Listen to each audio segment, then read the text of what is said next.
जंतर मंतर पर खड़े हैं और हर 5 मिनट में हो हल्ले की आवाज आ रही है। कई बार भगदड़ मच चुकी है, पुलिस लाठीचार्ज तक कर चुकी है। ऐसे में एक एक ऐसी मार्मिक तस्वीर हमारे साथ में है जिनसे हम आपको अभी रूबरू करवाएंगे। आपको लगेगा कि इस आंदोलन की के प्रति जो है लोगों की जो संवेदना है वो कैसी है।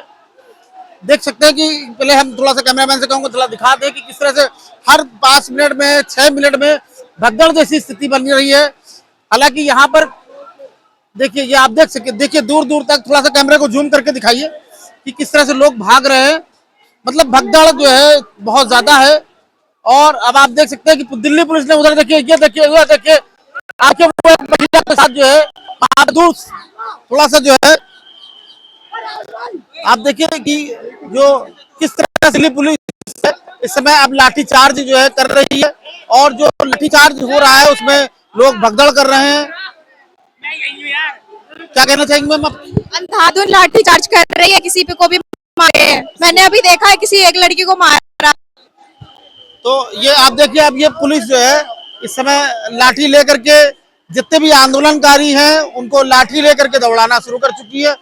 और भगदड़ का ये माहौल है। अब ये देखिए, ये देखिए, वो देखिए, एक युवक को एक व्यक्ति ने मारा। और इस तरह से लगातार जो है ये चीजें चल रही हैं। हालांकि पुलिस चाहती है कि जंतर मंतर से लोगों की भीड़ कम हो, लेकिन ऐसी परिस्थितियां यहाँ पर है कि लोगों को, जो आंदोलनकारी लोग हैं उनको जो है पुलिस हर तरीके से हटाने की कोशिश कर रही है। आप ये देखिए, ये पीछे ये एक कॉम्प्लेक्स है, लाठीचार्ज हुआ है और ये कॉम्प्लेक्स है। यहाँ पर लोग लाठियों से बचने के लिए ये किनारे की जगह लिए हुए हैं। और आप ये देखिए, ये इस तरह से आप देखिए, ये सारे के सारे लोग जो है लाठीचार्ज का जो है वो पूरा प्रोसेस जो है वो चल रहा है। ऐसे में एक मार्मिक तस्वीर है, उसको हम दिखाना चाहेंगे। सबसे पहले मैम कहाँ से आई हैं? सर मैं बैंगलोर से आई हूँ। बेंगलोर से आई हैं। जिससे जो ये आंदोलन हो रहा है उसका पार्ट है आप? हाँ जी, मैं उसी आंदोलन का पार्ट हूँ। मैं एक्चुअली अपना समर्थन अच्छे एजुकेशन के लिए ही दिखाने आई हूँ। क्या क्या गुड नेम है आपका? जी, मेरा नाम कस्तूरी पलाधी है। बेंगलोर से चूंकि आप, मैं देख रहा हूँ आपने बैसाखी भी ले रखी, जाहिर सी बात है आप शरीर से भी अस्वस्थ हैं। मन से ज्यादा अस्वस्थ हूँ सर। मन से इतनी अस्वस्थ हूँ ना, क्योंकि कष्ट झेला ही नहीं जा रहा ये वाला। माँ बाप से पहले बच्चे अगर चले जाएं तो उसका कष्ट आप क्या बोलेंगे। वो मेरे पैर के कष्ट के सामने क्या कष्ट है। ये जो पेपर लीक हो रहा है, आगे एजुकेशन जो लोगों की इतनी हिली हुई है, स्टूडेंट्स इतना बाहर रोड पे आ रहे हैं। मैं आपको सच सच बताती हूँ सर, मैं बहुत सीनियर पोजीशन में बहुत बड़ी कंपनी में काम करती हूँ। मैं इस देश का 1% अर्निंग पॉपुलेशन हूँ और मैं 40% टैक्स भरती हूँ इस देश में।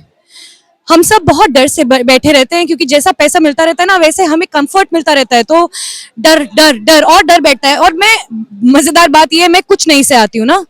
कुछ नहीं से आना मतलब, मेरी माँ सिर्फ एक टीचर थी, उन्हीं के पैसों पे पली बड़ी, बहुत कस के मेहनत करके पढ़ाई करी।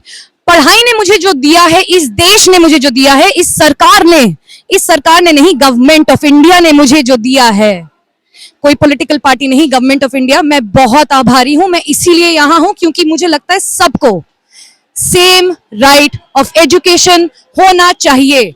सबको इतनी तरक्की करनी चाहिए। मेरे पैर की चोट है। मैं प्रिस्क्रिप्शन भी लेके आई हूँ अपने साथ, ताकि लोगों को ये ना लगे कि ये हथियार है। मुझे डर है इस बात का। पर पूछिए आप और क्या पूछना चाहते हैं। चूंकि आपने पॉलिटिकल पार्टी को अलग डिफाइन किया और भारत सरकार को अलग डिफाइन किया, क्या लगता है कि इस समय जो वर्तमान की जो पॉलिटिकल पार्टी है उससे आप संतुष्ट नहीं है? सर, प्रजा से पूछिए पॉलिटिकल पार्टी से संतुष्ट है कि नहीं। हर स्टेट में अलग पॉलिटिकल पार्टी है, कुछ स्टेट्स में सेम पॉलिटिकल पार्टी है। पॉलिटिकल पार्टी का तो मुद्दा ही नहीं है। मुद्दा तो हमने जो प्रतिनिधि को चुना है उसका मुद्दा है। मुद्दा है जो इंसान जिसको हमने समझा कि ये सही करेगा हमारे लिए, हमने उसको वोट दिया। चाहे जो भी किया, हमारा प्रतिनिधि हमारी बातें सुन नहीं रहा है। हमारा प्रतिनिधि हमारे स्टूडेंट्स के लिए ठीक नहीं कर पा रहा है। प्रश्न ये है। मैडम, आज इस आंदोलन की जो मुख्य मांग है वो शिक्षा मंत्री के इस्तीफे की से जुड़ी हुई है। इस पे चर्चा भी हो रही है। आप इस आंदोलन में आप क्या अपील करना चाहेंगे? मैं बस एक ही अपील करना चाहती हूँ। मैं कम्युनिकेशंस इंडस्ट्री से हूँ, मतलब मैं डायलॉग के बारे में समझती हूँ। डायलॉग मतलब बात सिर्फ करना नहीं, और बात सिर्फ आगे पहुंचाना नहीं, बात सुनना भी होता है। हमारी गणतंत्र, हमारा जो संविधान है, सुनने की प्रोविजन रखता है सर। सुनना पड़ेगा आपको, आपको कंप्लेन तो सुननी पड़ेगी, पीड़ा सुननी पड़ेगी। क्या करें, आप प्रतिनिधि है ना, आप सुनिए प्लीज हमारी कंप्लेन, और उसका आप कोई हल निकालिए प्लीज। हम हल नहीं निकाल सकते, हम सिटीजन हैं, हमने इसीलिए आपको चुना है। आप प्लीज हल निकालिए। आप क्यों हल नहीं निकाल रहे हैं? क्यों मौत होने दे रहे हैं? क्यों आप हमें भूखा जाने दे रहे हैं? क्यों आप ये सब कर रहे हैं? क्यों आगे लाठीचार्ज? खैर, लाठीचार्ज पुलिस के लिए, मैं, मेरे आंखों से अश्रु बह रहे हैं पुलिस के लिए, क्योंकि उनकी आंखों में दिख रहा है वो हमारे साथ है, पता है, क्योंकि वो एग्जाम क्लियर करके यहाँ पे आए हैं, उनको भी पता है। अगर वो एग्जाम क्लियर नहीं करते तो वो यहाँ खड़े नहीं होते। वो है हमारे साथ, वो अपनी ड्यूटी कर रहे हैं। मुझे बहुत दया आ रही है उनके लिए।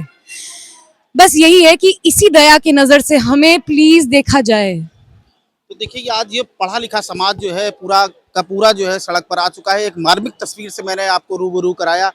सीधे तौर सी बात ये है कि जो ये पढ़ा लिखा समाज है, इसकी जो डिमांड्स है, इसकी जो भावनाएं हैं, सरकारों को इसीलिए चुना जाता है कि वो सरकारें इन समस्याओं का सॉल्व कर सकें और इस तरह की समस्याओं से लोगों को, आम जनमानस को निजात दिलाया जा सके। शायद सरकार का जो चुनाव होता है आम जनमानस की नज़र में वो यही होता है, और निश्चित तौर से सरकार को भी इन्हीं इन्हीं के मुताबिक जो है उस पर खरा भी उतरना चाहिए।